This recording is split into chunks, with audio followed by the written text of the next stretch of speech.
Bang, tadi sudah dikatakan monopoli ini dilakukan oleh jenis-jenis usaha besar begitu ya. Apa saja Bang yang dominan di monopoli? Ini diantaranya kan seperti saya sampaikan tadi, misalnya listrik, Ya. PLN, ini kan monopoli itu. Kemudian air itu masih monopoli, bisa ada gas juga itu bisa ya masih monopoli bisa itu. Tapi ini adalah dilakukan oleh perusahaan-perusahaan negara yang memang mendapat izin dari negara. Mhm. Baik, Bang, karena kita banyak beralih ke dunia digital saat ini begitu ya, KPPU mengawasi monopoli usaha di online market 4.0 unicorn ini seperti apa, Bang? Ya, kita melakukan pengawasan sama ya, baik yang digital maupun yang non digital. Mhm. Namun kalau digital ini kan seperti saya sampaikan tadi, doktrin ataupun ajarannya, prinsip-prinsip yang kita pakai ada yang berbeda dengan yang non digital. Nah, misalnya kalau yang digital ini seperti saya sampaikan tadi, aset dia itu berupa data. Sementara non digital asetnya berupa mobil, berupa gedung, itu beda ininya. Sementara data ini kan menghargainya susah. Iya. Itu sehingga kita perlu teori-teori baru mengenai hal itu. Kemudian begitu juga dengan pasar. Kalau yang konvensional kan kita bisa tahu marketnya Jakarta atau Jawa atau Indonesia. Sementara yang ini digital nggak tahu kita marketnya, karena pasarnya aja nggak tahu. Saya pernah beli barang, dia pakai bahasa Indonesia segala macam, saya kira yang jual orang Indonesia. Katanya begitu datang dari Hong Kong. Nah itu contoh bahwa berarti marketnya juga kita menjadi beda. Ya, sangat penting hukum persaingan usaha itu bisa mengadili pelaku usaha yang ada di luar negeri. Dianut oleh semua negara. Jadi semua negara menganut rejim hukum persaingan usaha itu berlaku prinsip ekstrateritorial. Artinya yang ada di luar negeri sana melakukan aktivitas di luar negeri, tapi berpengaruh terhadap ekonomi kita, itu bisa kita periksa. Undang-undang kita nomor 5 nggak berlaku itu, karena undang-undang kita menganut prinsip teritorial. Jadi aktivitasnya pelaku usaha itu harus melakukan aktivitas di Indonesia. Padahal dengan digital itu dia bisa melakukan aktivitas di luar sana, tapi berpengaruh terhadap kita. Nah, KPU sudah minta kepada pemerintah dan DPR untuk merubah undang-undang kita ini, karena akan merugikan kita sendiri. Pelaku usaha kita bisa diperiksa dimanapun di luar negeri, sementara pelaku usaha orang luar negeri nggak bisa kita periksa. Undang kita menganut prinsip teritorial.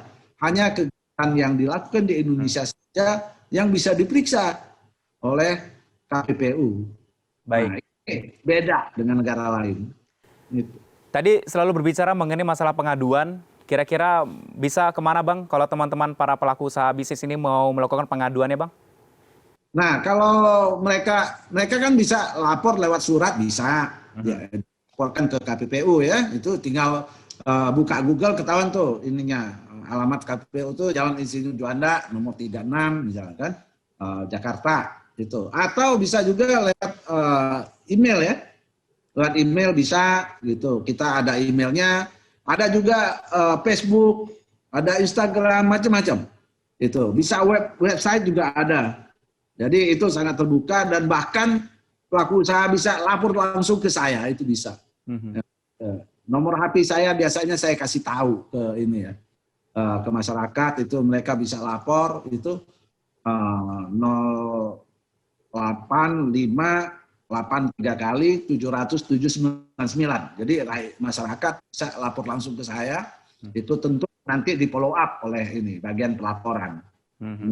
Baik, terakhir Bang Kurnia, terkait sudah ditandatanganinya RUU Cipta Kerja saat ini, apa harapan Anda bagi para pelaku usaha terkait dengan terutama untuk persaingan bisnis di Indonesia? Jadi begini, kita ambil positifnya ya.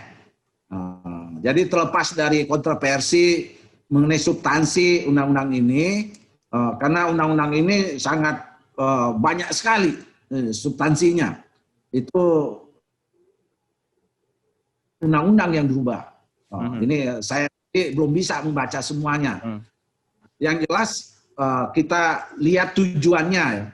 Yang kita baca tujuannya ini adalah untuk memudahkan investasi dan proses berusaha di Indonesia. Dan ini positif. Kalau ini, kenapa? Karena saya tahu persis kita untuk berusaha di Indonesia ini rumit banget untuk ininya. Izin usaha itu panjang sekali dan lama. Nah, ini yang harus dipercepat.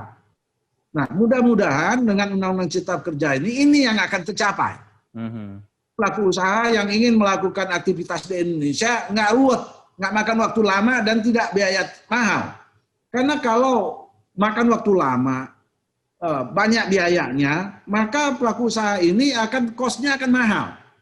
Kalau cost mahal, dia akan biaya produksinya menjadi mahal juga. Karena biaya produksi mahal, dia menjual mahal juga. Kalau dia jual mahal, dia kalah bersaing dengan negara lain. Jadi hanya kalah bersaing di dalam negeri. Yang terjadi sudah banyak pelaku usaha kita yang kalah bersaing dengan pelaku usaha di luar negeri. Dan ini sangat mengkhawatirkan. Mudah-mudahan melalui Undang-Undang Cipta Kerja ini itu bisa benar-benar menciptakan pelaku usaha yang efisien, ya, sehingga mereka bisa melakukan inovasi-inovasi dan mampu bersaing dengan pelaku usaha lain di luar negeri. Saya harapkan demikian. Baik, terima kasih Bang Kurnia Toha, Kepala Komisi Pengawas Persaingan Usaha. Kita harapkan semoga dengan kondisi saat ini para pelaku usaha bisnis bisa semakin bertahan atau bahkan bisa semakin menggeliatkan usahanya masing-masing begitu ya. Sekali lagi terima kasih Bang Kurnia atas waktunya sudah bersedia bergabung bersama kami di program Meet the VVIP.